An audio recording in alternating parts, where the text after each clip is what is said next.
The new era of hypercars in endurance racing is upon us, and with the same regulations across both IMSA and the World Endurance Championship, it has enabled manufacturers to enter their machines into both series, taking part in the most prestigious endurance races in the world, such as the 24 Hours of Daytona, 12 Hours of Sebring, and of course, the 24 Hours of Le Mans.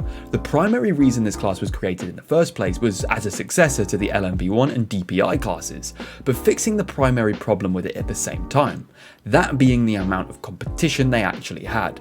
I won't even start on the top class in WEC before hypercars.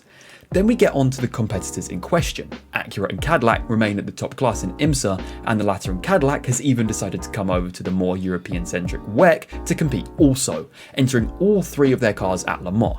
Then Toyota have remained at the top in WEC, although in a bit of a killjoy move in my opinion, decided to keep their eggs in the WEC basket. I'll mention Glickenhaus also, but they might not be around for that much longer. And then looking at some of the new manufacturers in the space, we have the likes of Ferrari returning to the top class of endurance racing for the first time in decades, as well as Peugeot with honestly an incredibly interesting machine that lacks a rear spoiler but have preferred to chase performance purely through ground effect, getting its first podium last time out at the 6 Hours of Monza. Then BMW plans to come over to WEC in 2024 whilst they essentially warm up in IMSA and compete in both. Then looking at the Vanwall hypercar, Godspeed, I guess. Actually no, Godspeed is probably rubbing it in a bit. There's one last omission from this list that I've been talking about, and they're going to be the subject of this video. They've debuted their car to the world last year at the Goodwood Festival of Speed, and its race debut at the 24 Hours of Daytona back in January. But it hasn't all gone to plan. In fact, in my opinion, it's been pretty underwhelming considering that they historically could be the greatest endurance manufacturer of all time. And those of you familiar with endurance racing will already know what I'm talking about. But seriously, why have Porsche been so underwhelming? Just as a disclaimer before I start what might be touted as quite a harsh video, I love Porsche. They have been my favourite car manufacturer ever since I was little, and if you aren't a fan of them in some capacity, I honestly question you a little bit as a racing fan, to be honest. So as critical as this may seem, this video was a little hard for me to put together myself, as some of these facts are agonizing, as you'll come to see. Let's do this in order from the start of 2023 with the Daytona 24 Hours. For me, the first big motorsport event of the year, and easily one of the top 5 endurance races on the planet, and one that this year would herald the entry of hypercars to the IMSA series, with Acura and Cadillac trying to defend their status quo against newcomers Porsche and BMW, who were debuting their cars alongside. In qualifying, things were looking a little bit 50-50 for Porsche, with the number 7 car in the hands of ex-Formula 1 driver Felipe Nasser qualifying just under a tenth behind the Meyer-Shank Acura, which likely even passed their expectations for, the first time.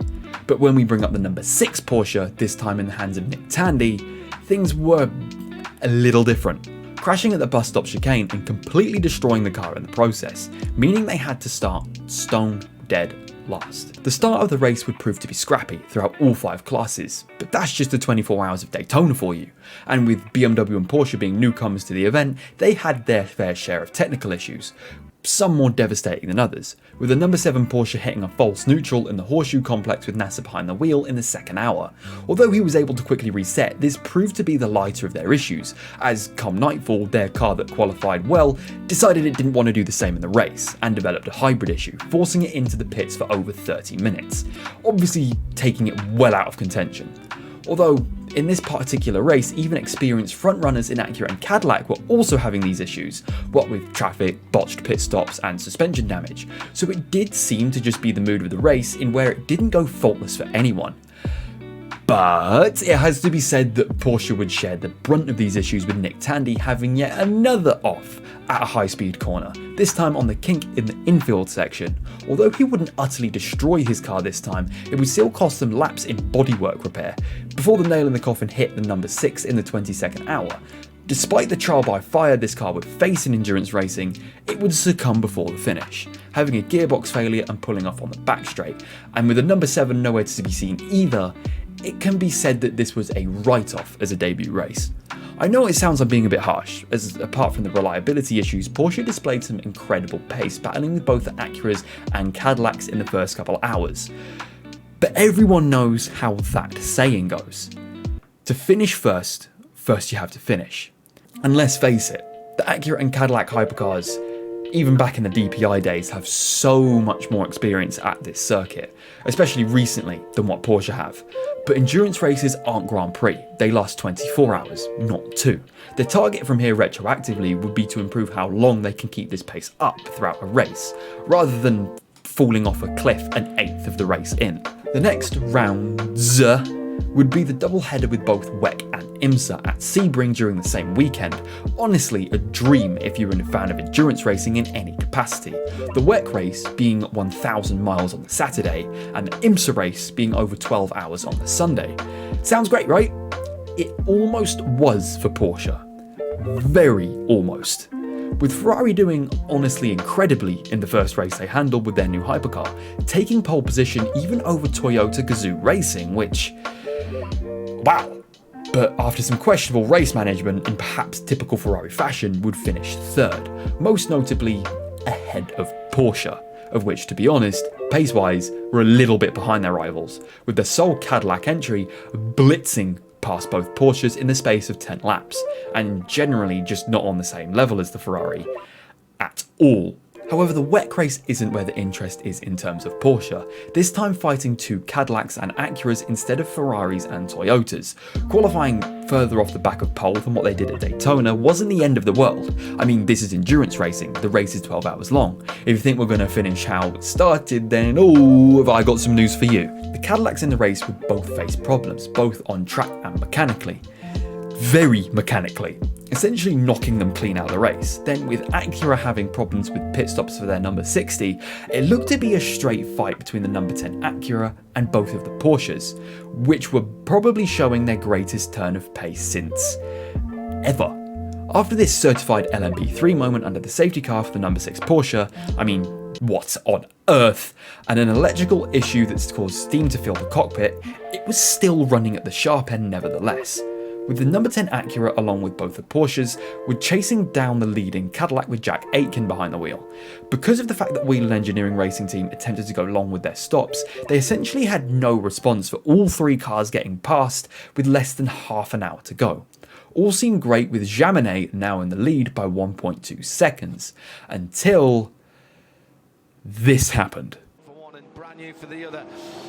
Here comes the battle for the lead, and the lead is held up. Here's the opportunity, and there's a touch, there's another touch, and that is going to be off the circuit. A huge incident, and he's driven straight into the Porsche, and the other Porsche's gone over the top. Both Porsches are out. Both Porsches are out. After getting held up big time in traffic, Jaminet shoved the Acura onto the grass, and in turn, when trying to navigate turn 3, slammed into the side of him once again, with Felipe Nasser in the other Porsche going right over the top of his teammate. And that was it. The top 3 cars all out in the space of a couple of breaths. If you weren't holding it at this point, that is. In all honesty, I think this could be the most unbelievable moment of racing in 2023 so far. It's in the region of beyond Hollywood, and something that can only be written by real life, causing the win that seemed all but lost fall straight back into the lap of the Whelen Cadillac, and a first podium for Porsche's rivals BMW, despite having nowhere near the pace of themselves. So in summary, we have 2 weekends where the end result can be something to forget. But they both met their ends in very different ways. At Daytona, it was more of an accumulation of issues for both cars that inevitably caused a DNF. Then at the 12 hours of Sebring, yeah. The Grand Prix of Long Beach would take place yet again on the same weekend as the WEC round, but the WEC round was all the way in Portugal at Portimao, so 2 massively different circuits, 12 different drivers across 4 Porsches. How did it go? Well, this is certainly the best weekend this LMDH has had so far. Easily, too. With both Cadillac and Acura in no uncertain terms, completely bottling it at Long Beach, with one Cadillac out immediately at turn 1 along with an Acura going deep. Then when the Wayne Taylor Racing Acura went for a move on the Porsche after recovering from a slow pit stop, he went too deep and hit the wall with just 2 laps to go.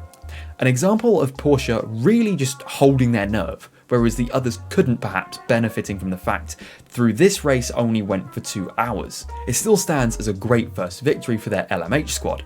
Then with another podium across that big freaking pond in Portugal after the 51 Ferrari had brake-by-wire issues, and the van wall resorted to type by going around at the pace of a van before ending up in the wall.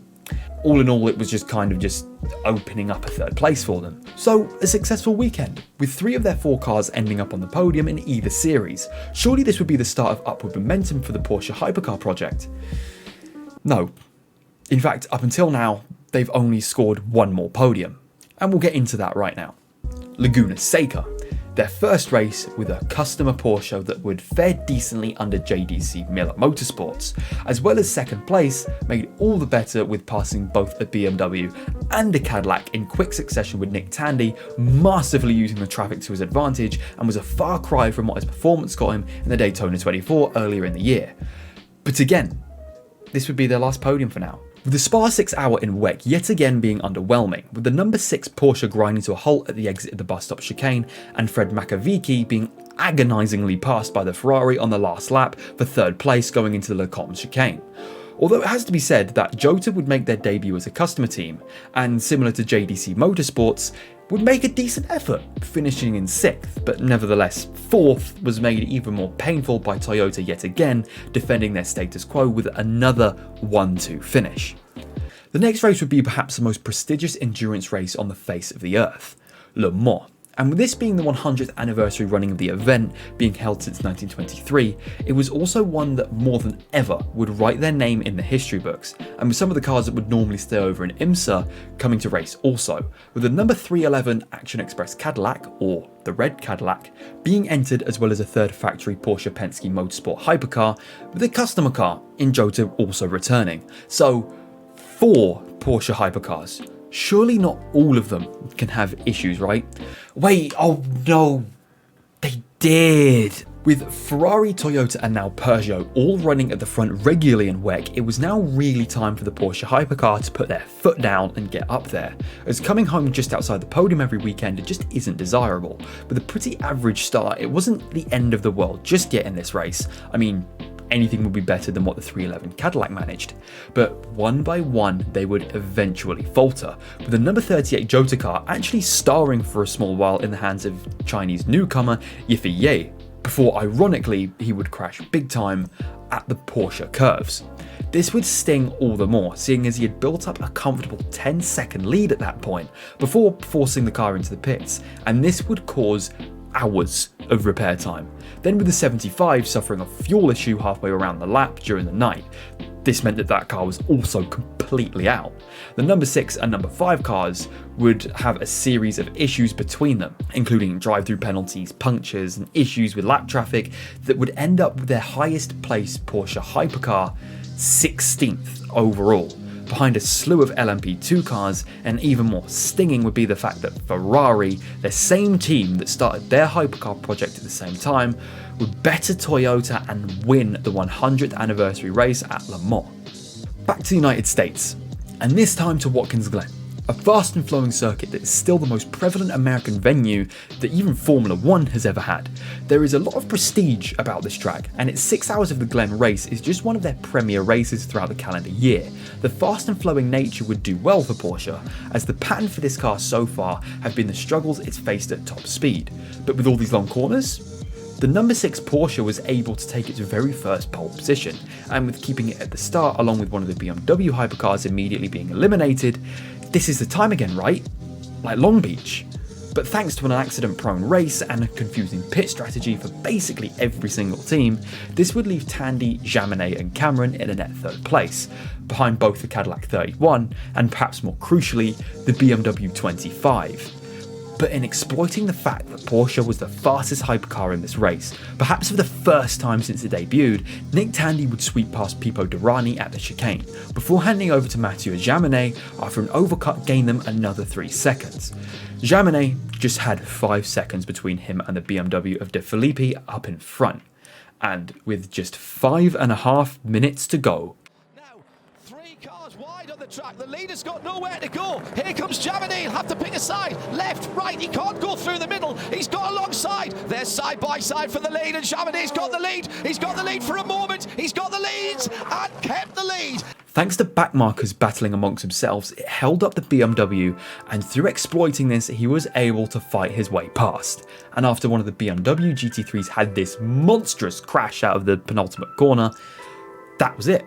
Porsche had won again, with a fantastic comeback orchestrated by the drivers, and for once proving that Porsche could be the fastest hypercar.